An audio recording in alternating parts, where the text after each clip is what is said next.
الحمد لله رب العالمين والعاقبة للمتقين والصلاة والسلام على أشرف الأنبياء والمرسلين وعلى عباد الله الصالحين. أما بعد، قال الله تبارك وتعالى في كتاب المجيد والفرقان الحميد: فأعوذ بالله من الشيطان الرجيم، بسم الله الرحمن الرحيم. وإذ ابتلى إبراهيم ربه بكلمات فأتمهن قال إني جاعلك للناس إماما قال ومن ذريتي قال لا ينال عهد الظالمين. صدق الله العظيم. حسب وعدہ گزشتہ جمعہ میں نے یہ کہا تھا کہ آئندہ جمعہ سے انشاءاللہ تعالی قربانی کے سلسلے میں، بقرعید کے سلسلے میں گفتگو ہوگی. تو آج کی نشست میں، آج کی اس حاضری میں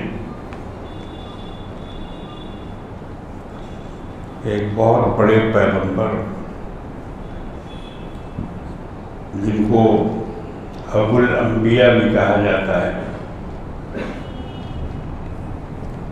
نبیوں کے باپ، کیونکہ ان کی نسل میں بے شمار پیغمبر پیدا ہوئے. خود پیغمبر، ان کے بیٹے پیغمبر، ان کے پوتے پیغمبر، پوری نسل ان کی پیغمبر ان کی ہے. گویا پورا گھرانہ ہی نبوت کا گھرانہ. اور سب سے آخر میں جو نبی ان کی نسل میں، ان کے خاندان میں پیدا ہوئے، وہ ہیں ہمارے آقا مولا جناب محمد رسول اللہ صلی اللہ تعالی علیہ وسلم. آج آواز کچھ بیٹھی ہوئی ہے. پرسوں ایک پروگرام تھا اور اس میں تقریر کے بعد پانی پی لیا تو اس سے گلا بیٹھ گیا ہے. تو کچھ سننے میں تکلیف تو ہوگی آپ کو، مگر ہمارے لیے تو مجبوری ہے، ہم کو تو اسی آواز سے بولنا پڑے گا. بہرحال ابراہیم علیٰ نبینا علیہ الصلوۃ والسلام کی ایسی شخصیت ہے جس کے بارے میں ہم مسلمانوں کو خاص طور سے بہت کم معلوم ہے. خصوصاً آج کل کے جو نوجوان طبقہ ہے، یہ قربانی کو تو جانتا ہے کہ ہاں ٹھیک ہے فلاں دن قربانی ہوگی، ہم لوگ کا جانور آئے گا اتنے کا، مگر اس کے بارے میں اس کو پتہ نہیں ہے کہ یہ کیوں ہے یہ قربانی. آج کل تو نیا زمانہ ہے، لوگ سائنس پڑھ رہے ہیں، کمپیوٹر میں بیٹھے ہوئے ہیں، تو اب اس میں لمٹ نکال رہے ہیں کہ بھائی اتنے جانوروں کو کاٹنے کی کیا ضرورت ہے. وہی رقم اگر خیرات کر دی جائے، غریبوں اور مسکینوں کو دے دیا جائے، اس کا اسکول بنا دیا جائے، اس طرح کی باتیں لوگ کر رہے ہیں.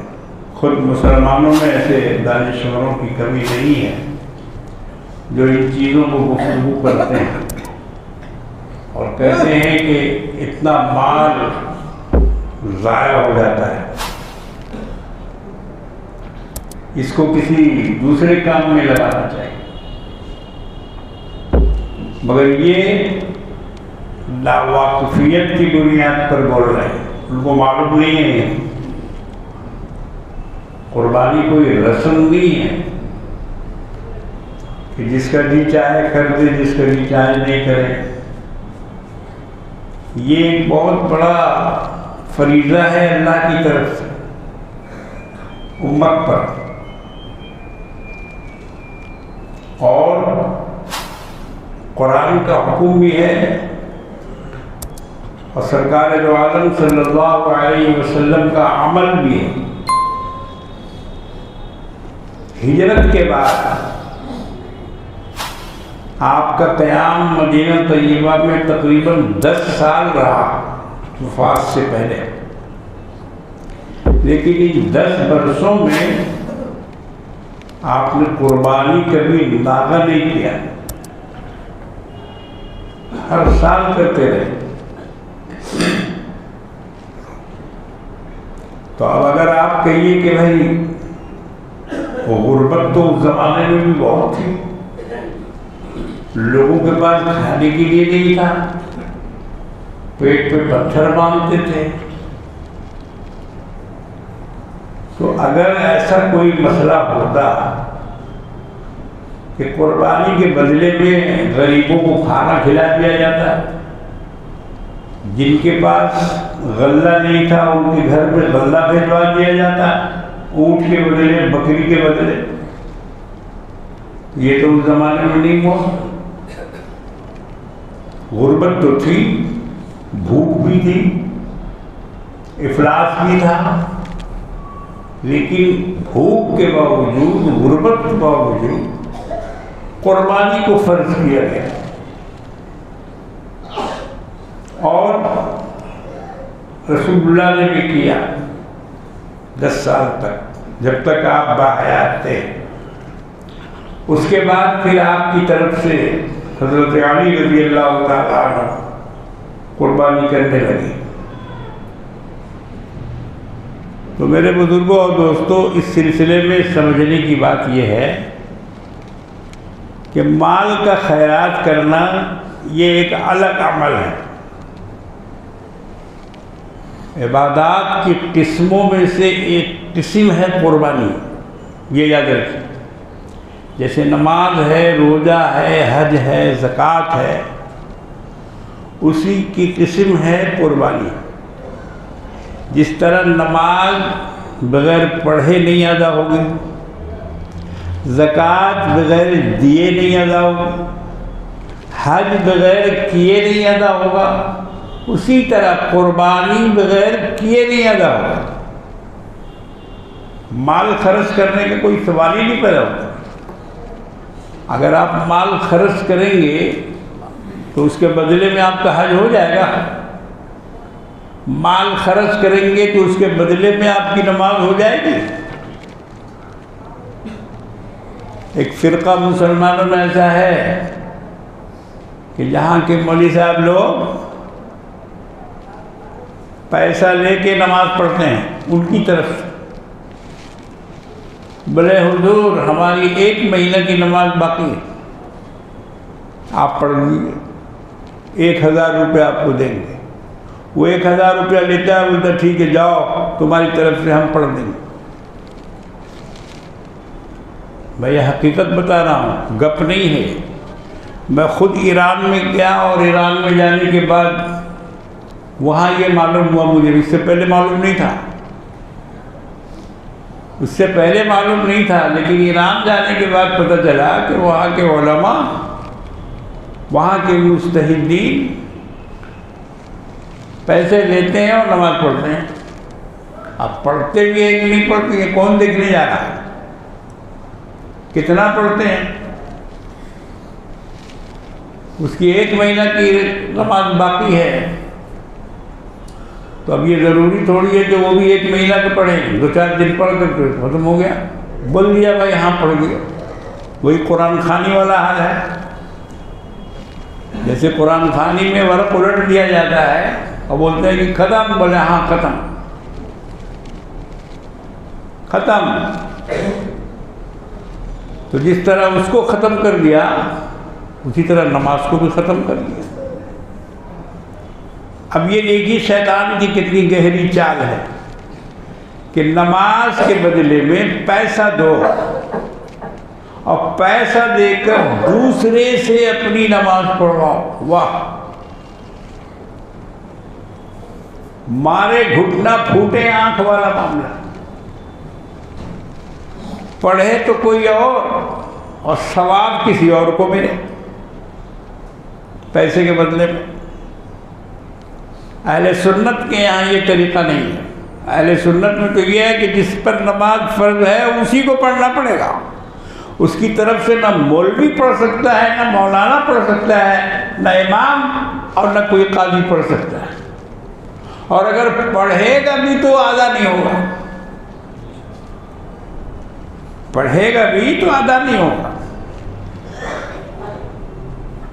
جس کے اوپر جو نماز فرض ہے، جو عبادت فرض ہے، اس کو وہی عبادت کرنی پڑے گی، دوسرے سے نہیں کرا سکتا. صرف ایک حج بدل ہے، بہت مجبوری میں جانے کے لائق نہیں ہے، بیمار ہے، کمزور ہے، وہ حج بدل اپنا کرا سکتا ہے. اپنی جگہ پر کسی آدمی کو بھیج سکتا ہے. اور جو آدمی جائے گا اس کے لیے بھی بڑے مسائل ہیں. ہر جگہ اس کی نیت کرے گا، یہ کنکری مار رہا ہوں میں فلاں کی طرف سے، یہ قربانی کر رہا ہوں فلاں کی طرف سے، یہ طواف کر رہا ہوں فلاں کی طرف سے. ہر جگہ ہر موقع پر اس بدل والے کو یاد رکھنا ہوگا، تب جا کے حج بدل ہوتا ہے. تو صرف ایک حج بدل ہی ایسی عبادت ہے کہ جس کے لیے آپ کسی کو مقرر کر سکتے.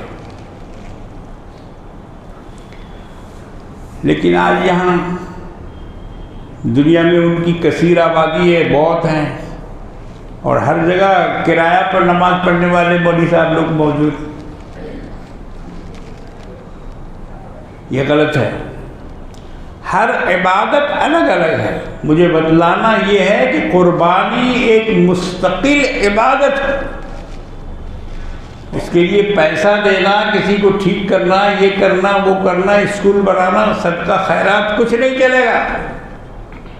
جیسے نماز کی جگہ پر کوئی صدقہ کر دے تو نماز ختم ہو جائے گی.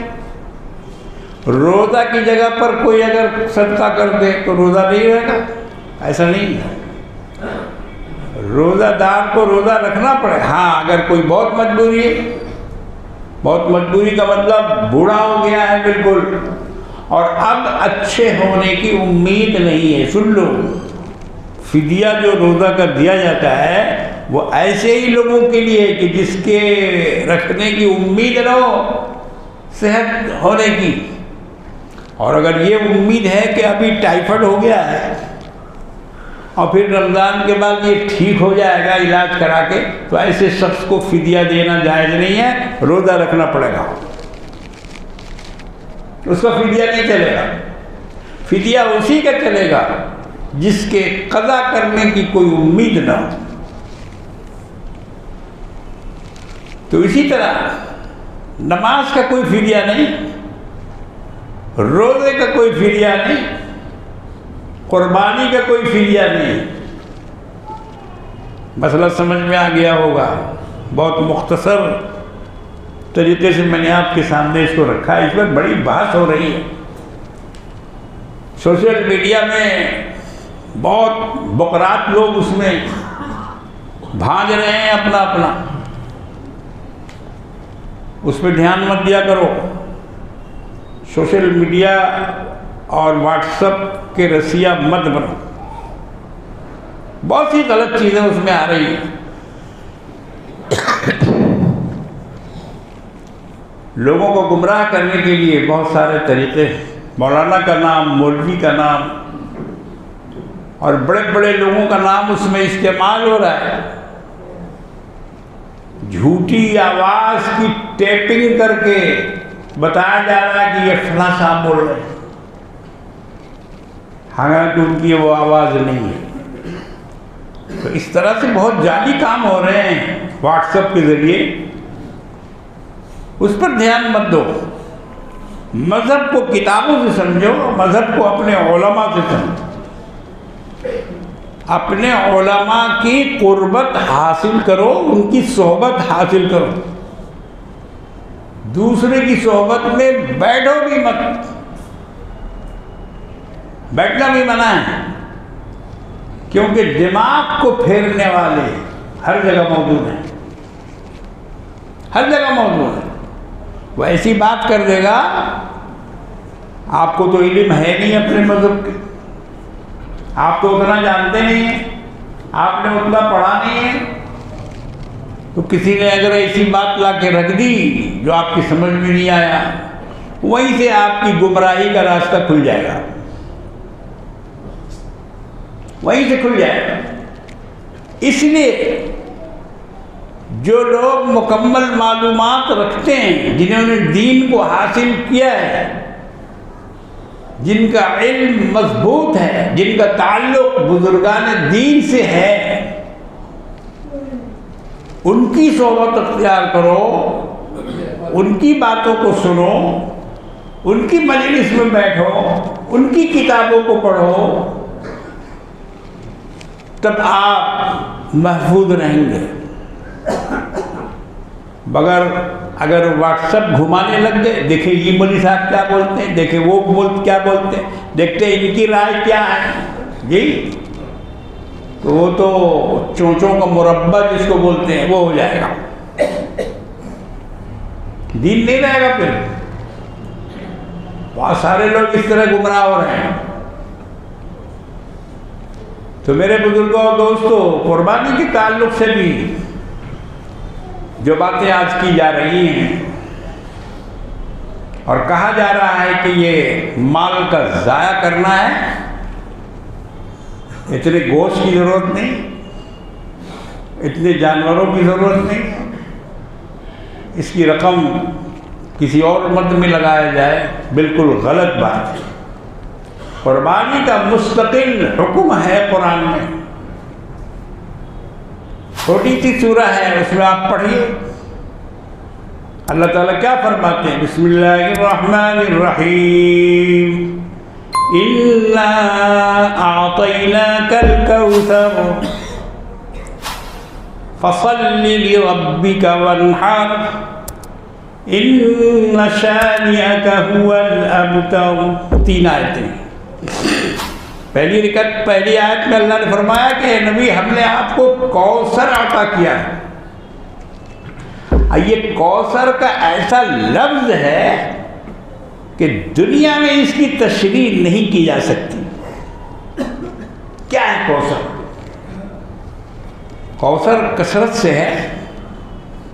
تو کون سی کثرت آپ کو عطا ہوئی ہے؟ اللہ نے فرمایا کہ کوثر عطا کیا. آپ کے دین کی، آپ کے متبعین کی، آپ کے نظریات کی، آپ کے لائے ہوئے فرمان کی، جنت میں آپ کے امتیوں کی، میدان حشر میں آپ کے امتیوں کی، حوض کوثر پر آپ کے امتیوں کی. یہ ہے کثرت، یہ ہے کوثر. اس کا ترجمہ اور اس کی تشریح اس دنیا میں ممکن نہیں ہے جو لفظ اللہ نے استعمال کیا. اِنَّا أَعْطَيْنَاكَ الْكَوْثَرَ. اے پیغمبر، ہم نے آپ کو کوثر عطا کیا. مرتبے کے لحاظ سے بھی، مقام کے لحاظ سے بھی، بلندی کے لحاظ سے بھی، رفعت کے لحاظ سے بھی، ذکر کے لحاظ سے بھی آپ کو ہم نے کوثر عطا کیا. یہ تھوڑی سی تشریح میں نے کر دی، مگر مقصد پورا نہیں ہوا. ابھی بھی نہیں سمجھ میں آیا کہ اللہ کیا فرمانا چاہتے ہیں کوثر بول کر. کس چیز کی کثرت؟ کون سی ایسی چیز ہے جس کو اللہ نے فرمایا کہ ہم نے آپ کو کوثر عطا کیا؟ اگلا حکم کیا ہے؟ فَصَلِّ لِرَبِّكَ وَانْحَرْ۔ پہلے تو ایک نعمت بتائی، کوثر کی نعمت ہم نے آپ کو عطا کی ہے، اور دوسری آیت میں فرمایا پس آپ نماز پڑھیے اپنے رب کے لیے۔ فَصَلِّ لِرَبِّكَ، اپنے رب کے لیے نماز پڑھیے، وَانْحَرْ، اور قربانی کیجیے۔ اس سے صاف حکم اور کیا ہو سکتا ہے؟ اس سے اور صاف حکم کیا ہو سکتا ہے؟ اس میں کوئی شک شبہ کی گنجائش ہے؟ چوں چرا کی گنجائش ہے؟ کچھ نہیں، سیدھا سیدھا حکم ہے، نماز پڑھیے، قربانی کیجیے۔ تو اب اس میں اگرچہ مگرچہ چنانچہ کچھ نہیں لگے گا، کچھ نہیں لگے گا۔ نماز پڑھنا ہوگا، قربانی کرنی ہوگی۔ جس کے اوپر بھی واجب ہے قربانی، اسے قربانی کرنی۔ یہ سیدنا ابراہیم خلیل اللہ علیہ السلام کی صرف سنت ہی نہیں، بلکہ اللہ کی طرف سے ایک فریضہ ہے۔ کیا تو تھا ابراہیم علیہ السلام نے اس کا آغاز، حالانکہ اس سے پہلے بھی قربانیاں ہوتی تھیں۔ قربانی اسی وقت سے ہے جب سے یہ دنیا قائم ہوئی ہے، یاد رکھو۔ ابراہیم علیہ السلام نے تو اس کی تکمیل کی، ورنہ قربانی ہمیشہ سے ہوتی رہی ہے۔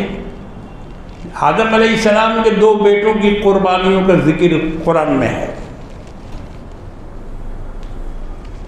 دونوں بیٹے حابیل قابیل، ان کی قربانی کا ذکر اللہ نے قرآن میں کیا۔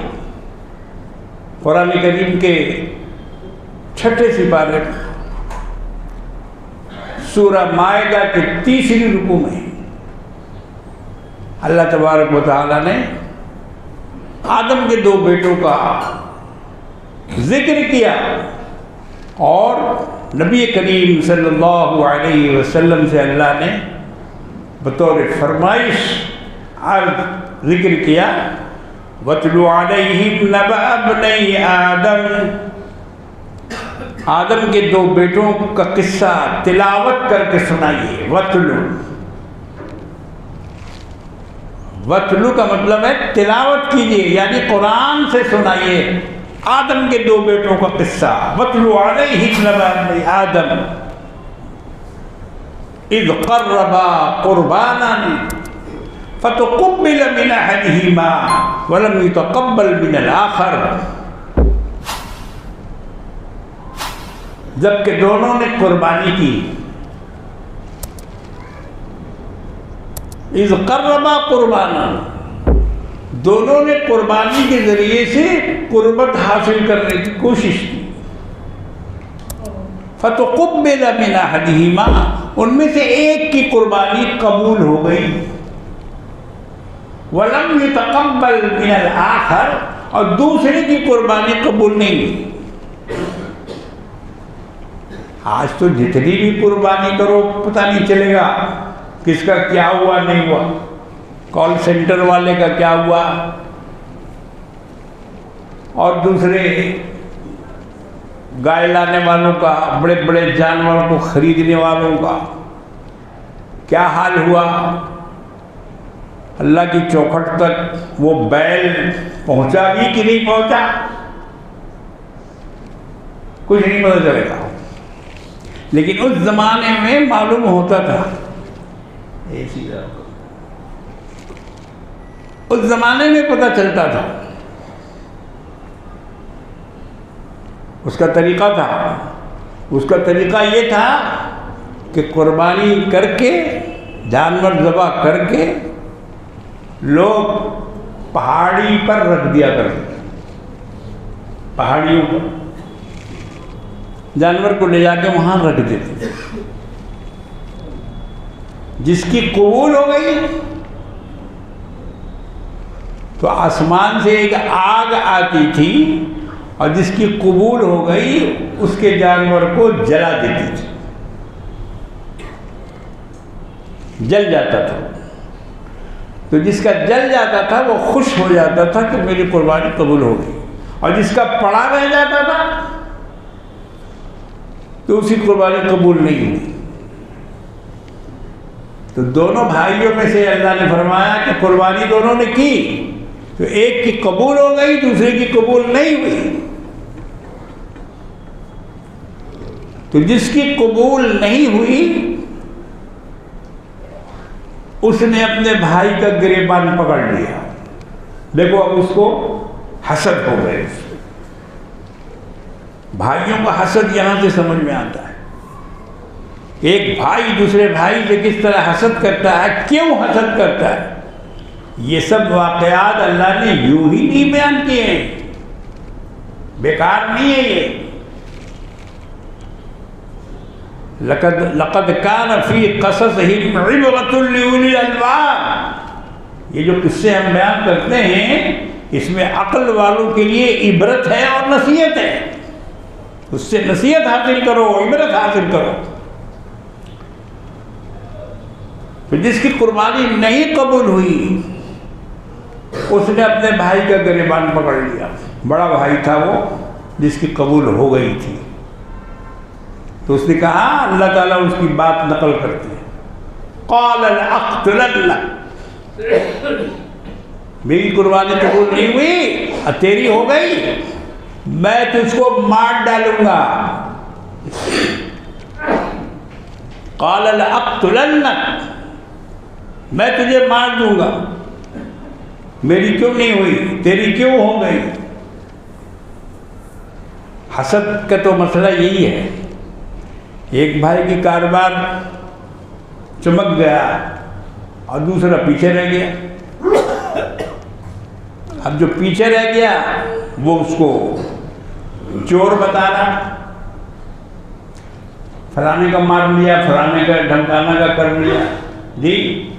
اب اس کا وہ گانا شروع کر دیتا ہے، حالانکہ ایسی بات نہیں ہے، رزق ملتی ہے تقدیر سے۔ جس کی قسمت میں ایک روٹی لکھی ہے اس کو ایک ہی روٹی ملے گی، جس کو دو لکھی ہے وہ دو ملے گی۔ لاکھ ہاتھ پاؤں مار کے رہ جاؤ، مقدر کی روزی مقدر کے حساب سے ملتی ہے، اور ہر ایک کی برابر نہیں ہوتی ہے۔ یہ مت سمجھو کہ چار بھائی ہیں تو چاروں کو ایک ہی طرح کا رزق ملے گا، کسی کو کم، کسی کو زیادہ، کسی کو بہت زیادہ۔ تو اللہ کا فیصلہ ہے، اللہ کے فیصلے پر راضی رہو، جھگڑو مت، اللہ کے فیصلے پر جھگڑا مت کرو، یہ خدا کا فیصلہ ہے۔ جس کو جتنا وہ چاہے گا دے گا، جس کو نہیں چاہے گا نہیں دے گا۔ فیصلہ خدا بندی پر راضی رہو، اسی میں برکت ہے، اسی میں خیر ہے۔ تو بڑے کا کالر پکڑا، قال لأقتلنک، کہا کہ میں تجھے مار ڈالوں گا۔ تو بڑے والے نے کہا، قال انما يتقبل الله من المتقین۔ ارے بھائی کیوں گردن پکڑ رہے ہو، کیوں کالر پکڑ رہے ہو، کیوں مجھ کو مارنے کی سوچ رہے ہو؟ اللہ تو تقوی والوں کی عبادت قبول کرتا ہے۔ یہ جو میری قربانی قبول ہو گئی تو اس میں میرا تقوی شامل تھا، ہم نے خالص اللہ کے لیے کیا تھا،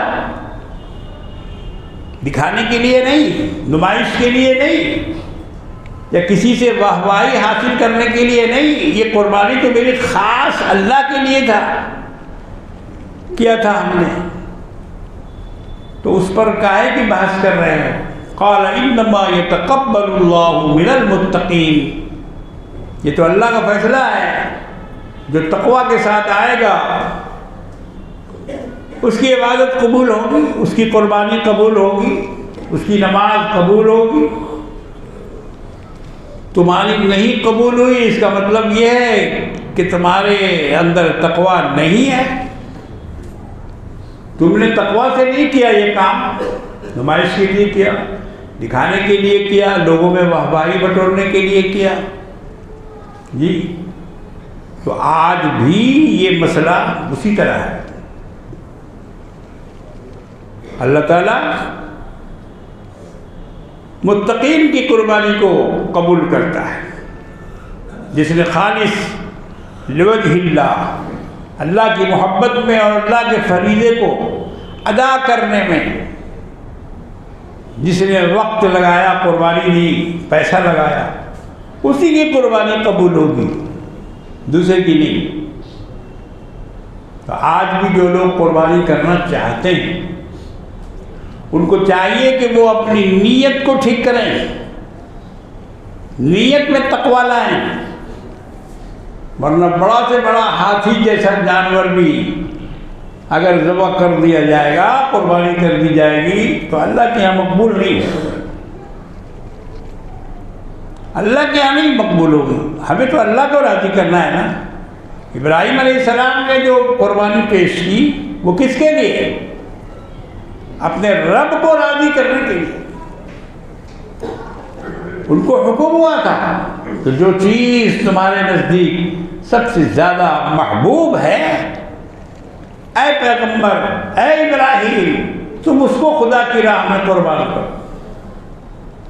اللہ نے ان کو خواب میں دکھلایا۔ یہاں سے ایک مسئلہ سمجھ لو کہ پیغمبر کے خواب کے علاوہ اور کسی کا بھی خواب قابل عمل نہیں ہے۔ فلاں بزرگ صاحب نے دکھایا کہ یہاں میرا مزار ہے، قبر بناؤ، گنبد بناؤ، اور لوگوں نے اینٹا گرا دیا۔ کہاں کو دیکھا تھا بھائی؟ تو یہاں دیکھا تھا۔ بزرگ صاحب نے یہاں بتایا۔ یہ بڑی ایک آفت ہے، اس کا انکار کرنا بھی مشکل ہے اور اقرار بھی مشکل ہے، مگر مسئلہ اگر سمجھ لو کہ سوائے پیغمبر کے اور کسی کا خواب سچا نہیں ہوتا، یا اگر ہوتا بھی ہے تو عمل کے قابل نہیں ہوتا۔ کوئی پیر صاحب اگر دکھائیں خواب میں کہ اس مسجد کو توڑ ڈالو تو توڑ دو گے؟ ان کے خواب پہ عمل کیا جائے گا؟ کسی کے بارے میں بولے کہ اس کو قتل کر ڈالو، مار دو گے؟ قتل کر ڈالو گے؟ نہیں، ایسا نہیں ہوتا ہے۔ خواب تو صرف پیغمبر ہی کا ہوتا ہے۔ خواب ہے جناب محمد رسول اللہ صلی اللہ تعالی علیہ وسلم کا، اور خواب تھا ابراہیم علیہ السلام کا۔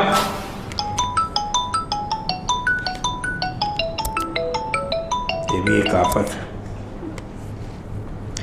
ابراہیم علیہ السلام نے خواب دیکھا تو اس پر عمل کیا، کیونکہ وہ خواب پیغمبر کا تھا۔ پیغمبر کا خواب سچ ہوتا ہے، اس پر عمل کرنا چاہیے پیغمبر کو بھی۔ ہمارے آقا مولا جناب محمد رسول اللہ صلی اللہ تعالی علیہ وسلم کا بھی خواب ہے۔ کئی خواب آپ نے دیکھا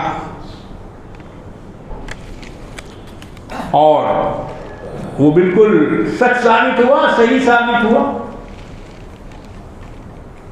اس کے علاوہ کسی پیر، کسی فقیر، کسی مستان یا کسی بھی حضور اور فلاں، آج کل لوگوں نے نام رکھ دیا ہے۔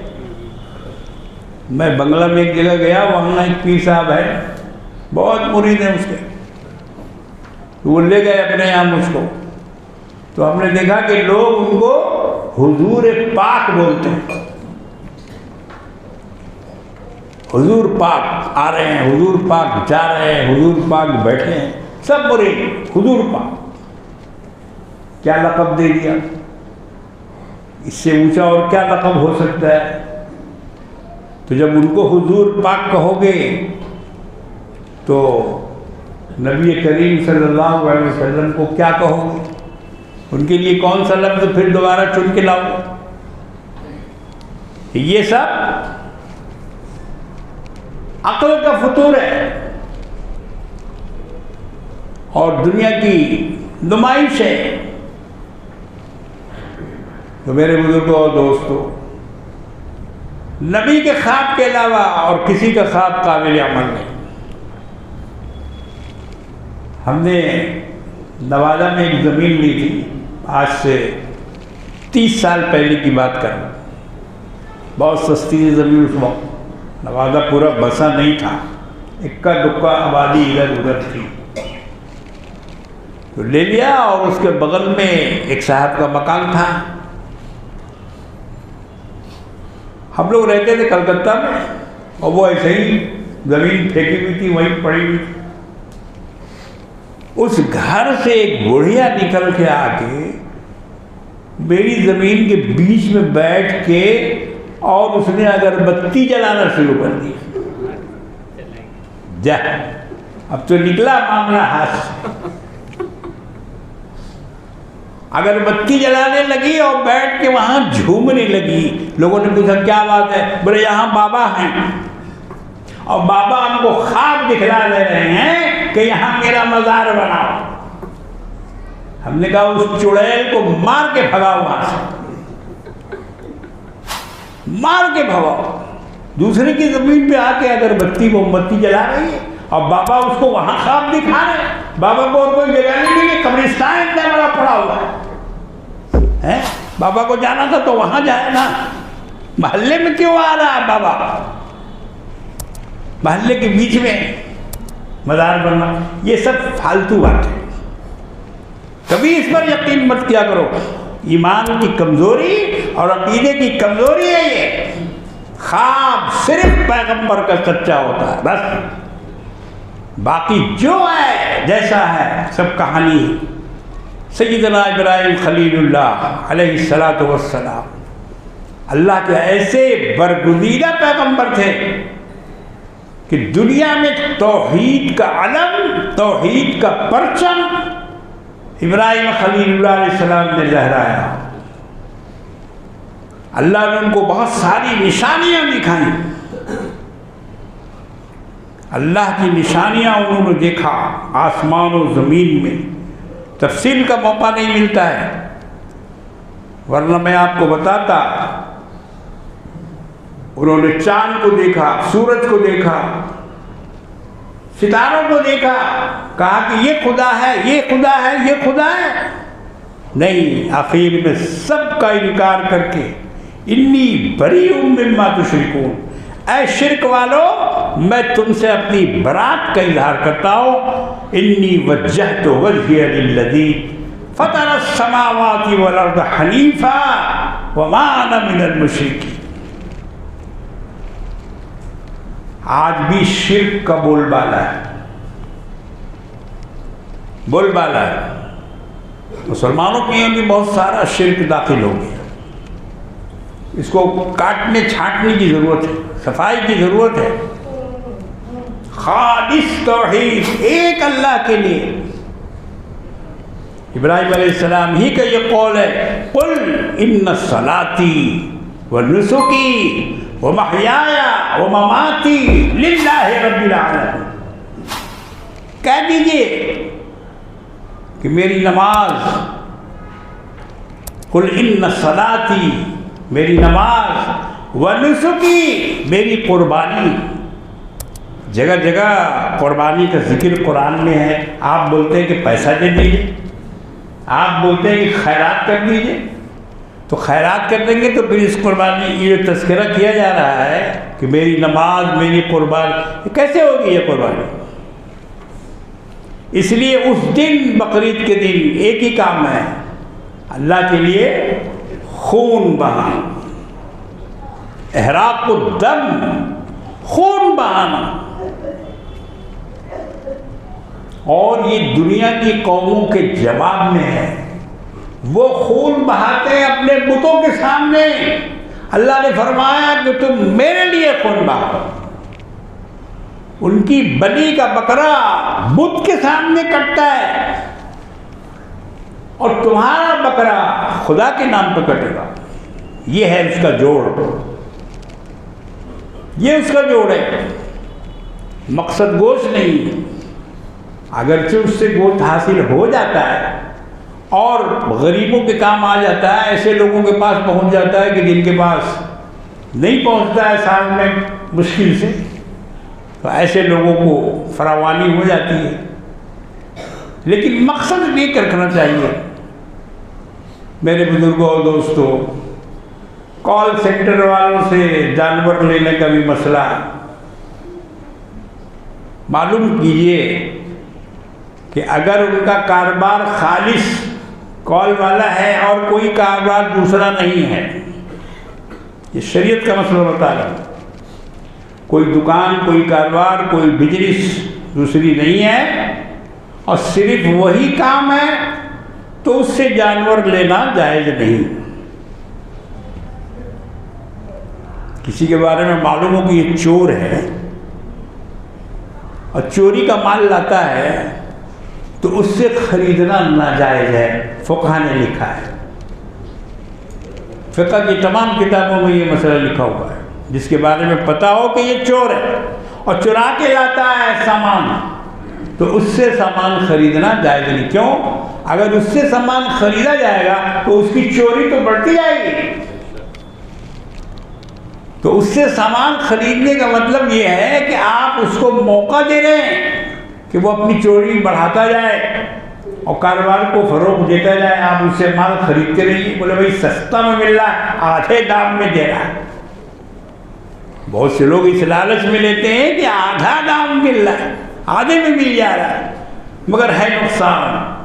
آدھا نہیں ہے، اس میں آپ ملوث ہو جائیں گے اور اس کے گناہ میں آپ شریک ہو جائیں گے.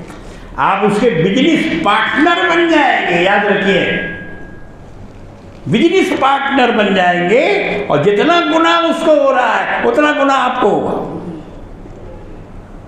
بہرحال وقت ختم ہو گیا، 1:05 ہو گیا، اور میں نے جو شروع کیا تھا ابراہیم علیہ السلام کا تذکرہ، انشاءاللہ اللہ نے چاہا تو اگلے جمعے میں اس کو میں مکمل کروں گا اور قربانی کے کچھ مسائل بھی آپ کے سامنے عرض کروں گا. اللہ تبارک و تعالی ہمیں اور آپ کو توفیق عطا فرمائے. وآخر دعوانا الحمدللہ.